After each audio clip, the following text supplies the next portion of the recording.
Welcome to the Real News Network. I'm Jess Lenore in Baltimore.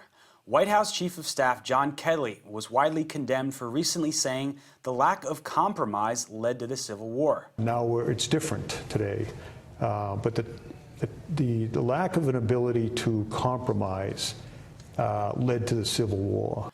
Many have pointed out that since its inception, America has compromised with white supremacy by enshrining slavery into the Constitution and ensuring its growth. But what's gotten far less attention are the compromises with white supremacy that occurred both before and after the Civil War, including the failure to deliver on promised reparations for African Americans and the premature ending of Southern Reconstruction. Well, our guest today is uniquely positioned to discuss this. Mehrsa Baradaran is a professor of law at the University of Georgia School of Law and the author of The Color of Money and How the Other Half Banks, both published by Harvard University. Thank you so much for joining us. Thank you so much for having me. It's a pleasure to be here. After the Civil War, there were no reparations. There was no 40 acres or a mule given to African Americans. Instead, black banks were funded. As you mentioned in your book, the wealth for African Americans at the time the Emancipation Proclamation was signed in 1863 was about 0.5% of America's wealth. Today, that number has barely budged, more than a century and a half later. Can you talk about the early history of black banks and how they were a compromise, really, because the country refused to fund reparations? Yeah, so I mean, if there's any failure of compromise here, it was, it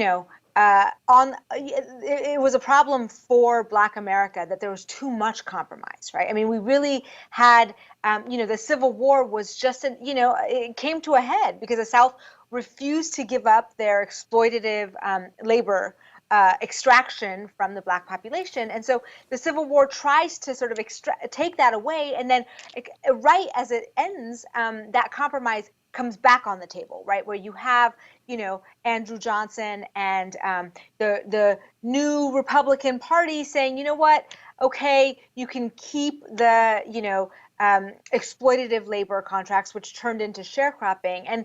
And the whole concept of Reconstruction was this idea that the freed slaves who had been working the land for, hundreds of years would get some share in the land. But the problem for the South is they couldn't give the slaves the land because they needed them to grow cotton. And once they were able to own land, they would grow what most people who own land do is subsistent crops, right, to feed themselves and their families. And the Southern sort of white supremacy could not abide by that. They needed those cotton profits, which could only be accrued through the sharecropping arrangement. So the compromise was, as James Baldwin says, the North and the South freeing the slaves and then delivering them back up to their masters. So once Reconstruction essentially fails at Johnson's veto, and all of the land reparations ideas and education, all of the reforms that were put on the table are just thrown away. The one thing that remains is the savings bank that I write about in the book. It's the Freedmans Savings Bank. This is, the start of the Black banking sector, and it was a compromise, and it was a weak one, right? Freed slaves were supposed to just get land, obviously that they more than had earned, beyond earning, right? So had worked for so long.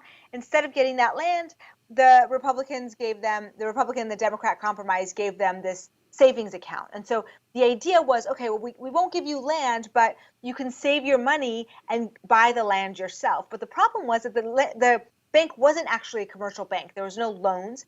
It was just a big savings bank, piggy bank, right? So they took all the money of the freed slaves, and then it was essentially looted by its white management. So white, Jay Cook and Henry Cook, who were infamous, speculators, sort of, you think of this as your investment bankers, but worse, they were gamblers, and they took this money. There were no Black managers. They took the money and they exploited it. They speculated it away on railroad bonds, and they lost it.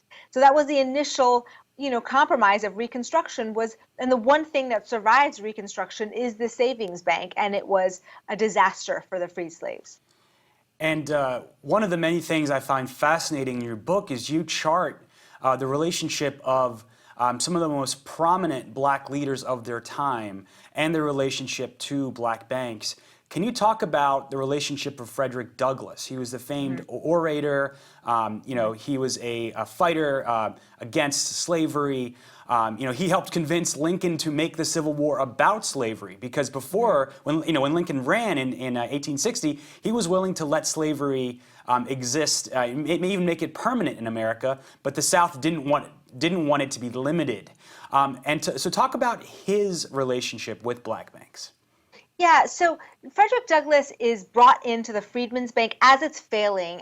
He is the leader, the most prominent leader of the freed slaves at the time, and a really, activist leader. And he is brought into the bank to, as slaves are, losing their money, he's brought in to shore up the trust of the bank, and so to convince more of the freedmen to keep their money in the bank because it's being looted away. And Frederick Douglass immediately, gives $10,000 of his own money to the bank and knows immediately that it's a disaster, right? So that it's failing.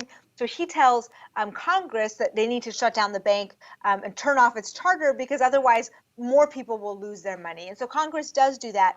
But Frederick Douglass has a very complicated relationship with the bank. I mean, he comes in, he understands that it's been looted, but he also sees this grand building in Washington, D.C. He sees black tellers who, former slaves who are now bank tellers. He himself writes in his autobiography, look, I went from being slave boy to bank president, so he understands that there's this change in his people and that it's brought about somewhat by banking and finance. And so he's a reluctant sort of champion of black banking, reluctant in that he would have preferred, obviously, the land, but he also is a proponent of black banking. And he really tells the freed slaves that they need wealth before they can get any political power.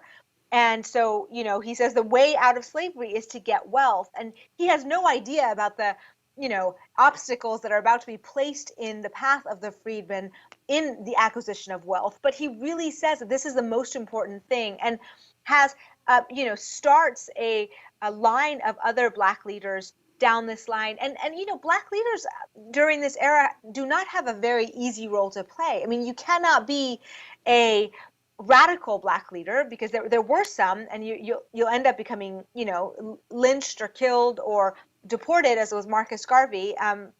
So you can't push it that far, and you need the support of the white establishment. And so you have these, you see these compromises that these black leaders are making. Booker T. Washington is an example of that compromise that comes right after Frederick Douglass. He also pushes wealth acquisition and hard work, but for him it's all about, just let us do our thing and we won't ask for too much. He also pushes black banking, a big booster of black banks, but for him it's about segregation. Look, we don't need integration, we don't need the vote. Let us earn our way into respectability and then political power. I mean, he's disastrously wrong, of course, because without political power, the black community can't even get economic fulfillment. And so he starts again, after the failure of the Freedmen Bank, this push toward black banks. And it's part of Booker T. Washington's idea of, look, cast down your bucket.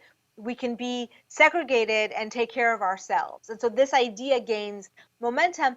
Even W.E. Du Bois, who opposes this whole line of thought, and he says, no, we need integration, we need the vote, also supports black-owned banks, because they don't have integration and they don't have the vote, and it's heavy Jim Crow.